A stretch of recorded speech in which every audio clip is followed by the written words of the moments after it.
எங்கள் தினசரி அப்பம். தீங்கின் காலத்திலும் நெருக்கத்தின் காலத்திலும் உனக்காக நான் சத்துருவுக்கு எதிர்பட்டு உனக்கு சகாயம் செய்வேன். எரேமியா 15:11.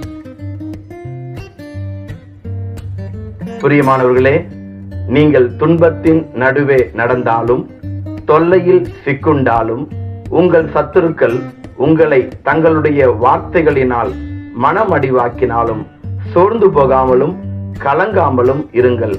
ஆண்டவரே உங்கள் உயிரை பாதுகாக்கிறார். அவரே உங்கள் சத்துருக்களிடமிருந்து உங்களை காப்பாற்றுகிறவர். பேராபத்திலும் பெரும் துன்ப காலத்திலும் ஆண்டவர் உங்களுக்காக உங்கள் சத்துருவுக்கு எதிர்பட்டு உங்களுக்கு சகாயம் செய்வார். பிரியமானவர்களே, உங்கள் வாழ்க்கை மதில் இல்லாத, பாதுகாப்பு இல்லாத நிலையில் இருந்தாலும் ஆண்டவரே உங்களையும் உங்கள் குடும்பத்தை சுற்றியும் அக்கினி மதிலாக இருந்து உங்களை பாதுகாப்பார். நீங்கள் அடைக்கப்பட்ட நீரூற்று, உங்களுக்கு ஒரு சேதமும் வராது.